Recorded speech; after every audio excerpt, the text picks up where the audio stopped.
चालू आहे रंग मिथ्या कल्पना मागे सारा मिथ्या कल्पना मागे सारा काठी उघडा ज्ञानेश्वरा काठी उघडा ज्ञानेश्वरा काठी उघडा ज्ञानेश्वरा काठी उघडा ज्ञानेश्वरा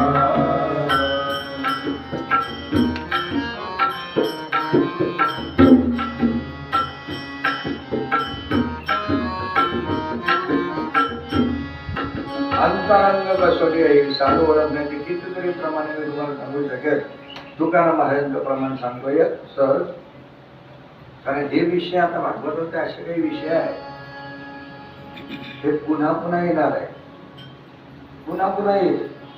कथा वेगळ्या असतील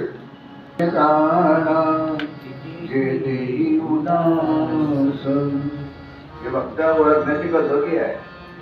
भक्त ऐशे गाणा जे देही उदास गेले आशा पाश निवारोनी गेले आशा पाश निवारोनी विषय तो त्यांचा झाला नारायण विषय तो त्यांचा झाला नारायण विषय तो त्यांचा झाला नारायण. हे संत ओळखण्याचे लक्षण सांगितले. अशा पद्धतीने त्या ठिकाणी आता या ऋषभदेवाने हे तत्वज्ञान आपल्या पोरांना जगाला त्या ठिकाणी आपलं सांगितलं आणि नंतर आपलं या लोकांचं चरित्र काही काळ चालू ठेवलं. पुढे तो आता अरण्यात वेळासारखा भटकत राहिला. वाऱ्याच्या सोसाट्याने तेथील वेळ एकमेकांना घासून बनवा लागला आणि त्या वनव्यामध्ये आणि ऋषभदेव जळून खात झाले. पुढे या अर्कराजाच्या बुद्धीला मोह निर्माण झाला आणि मग पाखंड मतवृत्तीचा विचार त्याने त्या ठिकाणी आपला केला. आता ज्या वेळेला शुकाचार्य म्हणतात राजा परीक्षिता पित्याकडून राज्य प्राप्त झाल्यानंतर त्या आज्ञेला अनुसरून पुढे स्व अहर्तानं स्वबुद्धीने काढलेल्या धर्मबंधाला वेदाचा आधार त्या ठिकाणी राहिला नाही. त्यानंतर मग या अहर्तानं विश्वरूपाची कन्या पंचजनी वरली. तिच्यापासून त्याला सुमती, राष्ट्रभूत, आवरण, धूम्रकेतू अशा प्रकारचे आणि 5 पुत्र झाले. या खंडाला अजनाभ खंड म्हणतात. परंतु या खंडामध्ये एक श्रेष्ठ राजा आणि त्या ठिकाणी राज्य करत होता. त्याच्यामुळे या अजनाभ वर्ष खंडाला त्या ठिकाणी नाव पडलं भरतवर्ष. आणि त्या ठिकाणी महाविद्वान अशा प्रकारचा भरत राजा आणि राज्य करत होता. त्याने वेळोवेळी यज्ञपुरुषाची आराधना केली. परमात्म्याला तो सर्व कर्म अर्पण करत होता. त्याच्या चित्ताची शुद्धी होती आणि यथायोग्य भाग तो करत होता. त्याने पुढे 10,000 वर्ष राज्य केलं या भरत राजाला. आणि पुढे त्याने काय केलं की मग चालत आलेल्या राज्याचे योग्य भाग केले आणि आपल्या मुलांना दिले. भरताना देखील आणि हा भरत राजा देखील आणि पुन्हा श्रमी निघून गेला आत्मसाधने करण्याकरता.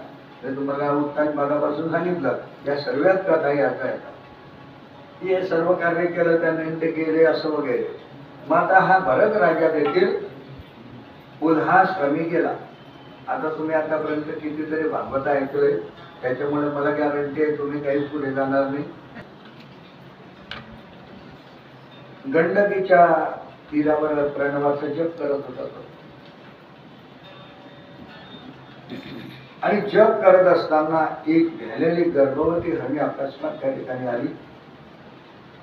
तिच्या पाठीमागे एक सिंह लागला. सिंह जवळ आला. त्या भयातिरेकाने तिचा गर्भपात झाला. तिथेच गतप्राण होऊन पडले आणि ते दीन हरणी बालक त्या प्रवाहामध्ये पडून वाहू लागलं. भरताला दया आली. त्याने त्या हरणी बालकाला आणि आपल्या आश्रमात आणलं आणि पुढे त्या पाणसावर त्याचं एवढं प्रेम घडलं की आपल्या स्नान संध्यातील नित्य कृत्य करीत असतानाही त्याचं चित्त एक सारखं त्या हरणीकडेच जातं. आता परिणाम बघा काय आहे. सत्पुरुष होता, साधू होता, आत्मकल्याणासाठी आश्रमात आला होता. पण तुम्हाला सांगतो, उपाधी ही अशी आहे. कोणती घ्या उपाधी, त्याला उपाधी म्हणतात. म्हणून संत सांगतात की उपाधी वेगळे, तुम्ही निर्विकार. कारण माणसाला उपाध्या कमी केल्या पाहिजे म्हणजे आनंद भेटतो. उपाधी वाढवण्यात आनंद नाही. मग एवढा ज्ञान संपन्न असणारा भरत राजा योगाभ्यास साधना करून आपल्या जीवनाचं कल्याण करण्याकरता त्या आश्रमात आला. पण आश्रमामध्ये देखील आणि त्याचा परिणाम अशा प्रकारचा झाला की त्यांना आता शेवटी त्या हरणीचं वेळ लागलं. त्याचं चित्त एक सारखं त्या हरणीच्या पाडसाकडेच लागलं. त्याचा परिणाम काय झाला पहा. कशाही कोणत्याही गोष्टीचा माणसाला जर असा छंदाने वेळ लागला ना, उपाधी जर आपण लावून घेतली ना, तर आपली भगवत भक्ती वाया जाते. काय झालं त्याचा आता योगाभ्यास सुटला, भगवत भक्ती नष्ट झाली. हरिण बालकाच्या सहवासामध्ये त्याचा काळ जाऊ लागला आणि हा काळ जात असताना आता भरताच्या मरणाची वेळ जवळ आली. आता पहा, ऐकण्यासारखं आहे. तुमचं आपलं हेच आहे. आता आपण मरणार हे त्याला समजलं. ध्यानात घ्या ते फक्त. भरताला कळलं की मी मरणार. मग आता मी मरणार, त्यावेळेला माणसाला कोणाची काळजी पाहिजे? देवाची, जीवाची. म्हणजे आपली आपली आपली स्वतःची. मरता मरता माणसाला स्वतःचीच काळजी पाहिजे. त्याने मनातल्या मनात म्हटलं पाहिजे, मी तर मनात अपराधी, कर्महीन मती मंद होती, तुझं म्या आठविले नाही कधी, वाचे कृपानिधी माय बापा माझे सहित नेनती होती. त्याने म्हटलं पाहिजे, मी तर असा आहे, अनाथ आहे, अतीत आहे, पतित आहे. देवा, मग आता माझं काय होईल? काय मी उद्धार पावेन, काय कृपा करेल नारायण. हे मरता मरता आपल्या जवळ पाहिजे हे वाक्य. सगळा महाराज आमचं काय होईल असा विचार माणसाला आला पाहिजे. म्हणजे आपली काळजी पडली पाहिजे मरताना. याचंही ते झालं, आपलंही तेच होतं. आपण मरतोय आणि त्याच्या डोक्यात काय होतं, या हरणी बाळसाचं काय होईल. जसं आपलं होतं तसं आपण होत्या पोराचं कसं होईल, तसं त्या हरणी बाळसाचं काय होईल असं म्हणता म्हणता म्हणता अशा अवस्थेमध्ये त्याने तो देह ठेवला.